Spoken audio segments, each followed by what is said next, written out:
Islamic Finance Weekly is a program aimed at documenting developments and enlightening the general public about the value of the non-interest finance market. You are welcome to another interesting edition of Islamic Finance Weekly. We begin with the story that the federal government of Nigeria, through the Debt Management Office, is issuing a 150 billion naira 7-year Ijara Sukuk due by June 2027 at the rental rate of 11.2% per annum. The opening date is May 21st, 2020, while the closing and settlement dates are June 2nd and 9th, 2020, respectively. Proceeds of the 150 billion naira Ijara Sukuk will be used for the construction and rehabilitation of key roads across the 6 geopolitical zones of the country. Also, the ISDB President Dr. Banda Aja this week commended the Arab Coordination Group for answering its call for a meeting to align COVID-19 response efforts. The group pledged $10 billion to support member countries and local societies fighting COVID-19 and also aid economic recovery. For this episode, with Nigeria's current poverty rate of 40.1% and understanding the role of micro, small and medium enterprises, Mr. Babayo Saidu, the Chief Operating Officer of SunTrust Bank Nigeria Limited, speaks on the intermediation role Islamic finance can play in the economy. The role Islamic finance can play in reducing this poverty that is being exacerbated by COVID-19 are quite a number. First of all, we can play the role of mediation between the charity and zakat fund providers and the needy and the poor. We can play the role of intermediation between all those intervention funds that are meant to alleviate poverty, to reduce poverty, between the government that provides that funding and the needies, because we are experts in the area of assessing the business viability, helping the poor. We have the distribution channel that will make the work easier for the government. More so, and most importantly, such intervention funds are meant to be returned back.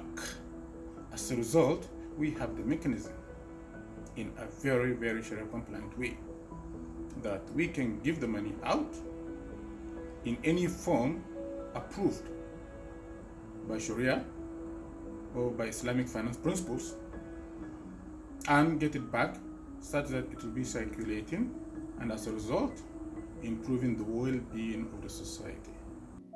Assessing the current intervention fund by the Central Bank of Nigeria, Mr. Babayo Saidu talked about the vulnerable people and MSMEs who need support in this period. How can the needies be impacted? They can be impacted by way of employment, by way of capacity building, such that they will be self-reliant.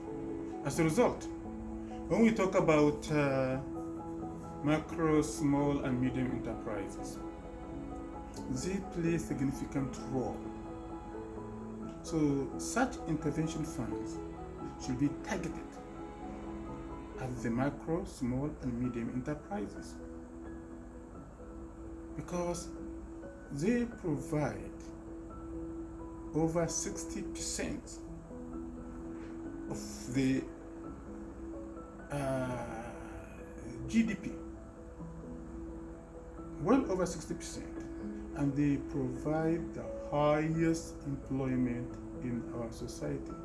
So as a result, when you impact positively on this segment of the economy, it will have fantastic impact. So, such intervention fund that I mentioned earlier, such sadaqah, that is charity, and zakat. Zakat is more of an Islamic tax.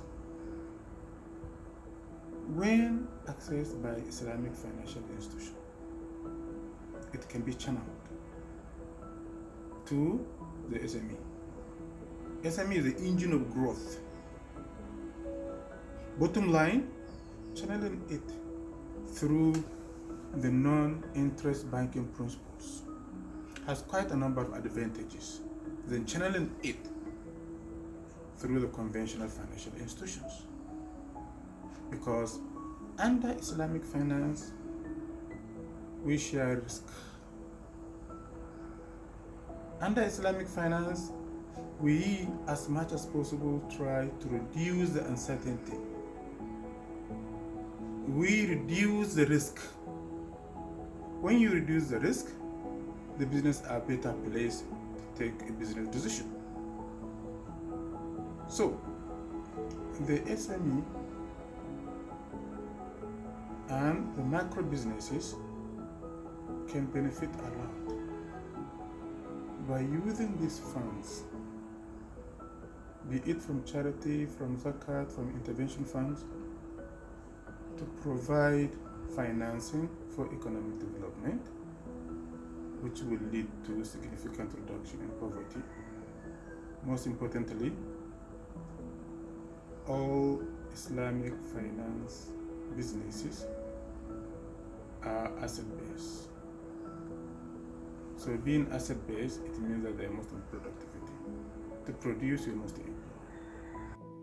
He highlighted the challenges with the CBN COVID-19 interventions funds as it relates to non-interest banking principles and provisions. The intervention fund, particularly for COVID-19, they are yet to have Islamic finance compliant, non-interest finance compliant.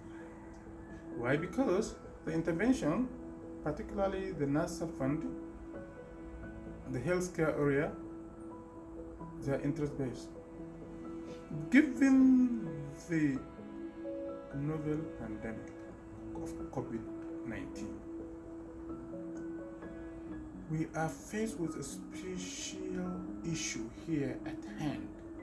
As a result, such funding should go to the financial institutions at no cost at all. By zeroizing the interest thereon, it will amount to level playing ground for both conventional, that is interest-based financial institutions, and non-interest-based financial institutions. And that does not mean that the financial institutions will not at least put something to take care of their cost. So the financial institutions should be free to determine the rate given a maximum limit. Currently 5% for the next 1 year, and then it will go back up to around 7 to 9% thereafter. So if the cost to the financial institutions is zero, the conventional can decide to use the interest rate of 5% or thereabout. The non-interest bank may decide to look at it and say, look, let me just recover my cost because we need to bring back this economy. It may be 2, 3, or 4%. They may say, okay, now we are going to use a profit rate. This percent that I'm talking about, irrespective of non-interest bank, it is profit rate. Therefore, as a result, they may decide to say, okay, now we are going to do this business at the profit rate of 5%, depending on the mode. Or we are going to do partnership. We are going to share the risk and the return. So basically, we need to look at that at a zero level. It gives us level playing ground. And then we have to look at the sadaqah, which is charity, and zakat, which I will call Islamic tax. The providers should be able to channel it through a formal financial institution such that it will be used to support the failing businesses. It will be used to support the poor by way of capacity building, by way of capital injection, so that the economy will pick up. The Islamic finance expert called for an innovative approach in tapping into the Zakat fund, which can be deployed to support poor people. In the area of this charity and zakat, a Muslim look at his net worth at the end of his financial year, what he has owned for the whole period of the year, and take a certain percentage. For cash and cash related is 2.5%. Given this COVID-19, we have to be innovative as long as it is in compliance with Sharia. As a result, not only should we talk to those wealthy individuals to pay zakat, zakat funds across the globe is estimated to be between 200 billion to 1 trillion globally. In Nigeria, if you look at the wealthies, the zakatability, I don't have the statistics, but the amount is in hundreds of billions. Given the COVID-19, what I would suggest is, for the purposes of macro, small and medium scale enterprises, for the purposes of reducing poverty, not only should we try to collect that zakat and channel it and support the vulnerable, we should discuss the possibility of even getting the zakat in advance. We look at this year and we talk to the wealthies to forecast the next year, let them provide the funding under our management. Because the beauty of non-interest finance and non-interest banking is just not the management. It also involves the Sharia board. So whatever money that comes is going to be judiciously used for the purpose for which it is intended, under the supervision of advisory council of experts who have been approved by Central Bank of Nigeria. Therefore, we have to look at the intervention fund, we have to look at the charity. Not only that, we have to go deep and see if there exists some funding that is non-permissible. And we will find permissible ways of using such funds to provide support. He also gave insight into Islamic financing modes that can be utilized to support the informal sector and people at the low-class level. The modes are quite a number. When you talk about non-interest finance from the financial institution perspectives, from Islamic banking perspectives, we do basically 4 things. We do partnership by way of both partners participating, or by way of a partner participating, another one participating by providing his wares, labor and expertise. We do trading, we do leasing, and we provide services for fee. So here, let's go back to that intervention funds. The intervention fund can be used in the area of trading, called murabaha, such that we look at the working capital requirement of the macro, small and medium enterprises. We buy the raw materials or their working capital requirement, we sell it to them at a cost plus, and the plus is the profit margin, after assessing the risk and ensuring that the money will come back and the money will be revolving. Or there may be need for machinery.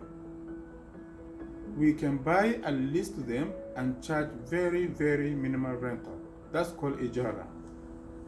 Another mode is we can participate. We can invest in the business venture, share the profit, and make it a form of revolving fund. By the time you are up and doing, the share of the bank has already been bought over by the business. The money is back. We can finance another business. We can finance another business. So these are the modes that can be used.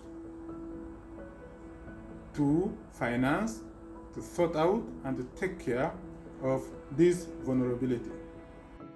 With the massive challenges facing the Nigerian healthcare system, Mr. Babayo Saidu identified the ways in which Islamic finance can assist. When you talk about healthcare, you see, Islamic finance can play the same role. The role I mentioned under macro, small, and medium enterprises, they are basically the same role that Islamic finance can play in the health sector. Because in the macro, small, and medium enterprises are also the health sector. Those enterprises that involved in the health sector. Therefore, Islamic finance can provide insurance to cover a number of areas in the health sector. That's one. Number two, Islamic finance can provide capital for rejuvenation and growth of the healthcare. Islamic finance can provide other social services that will make healthcare accessible to the poor. They can provide the cover, the funding that will make healthcare accessible. And most importantly, they can provide the financing for the working capital, the fixed assets, the growth and the development of the healthcare. And also, they can finance through the non-permissible income.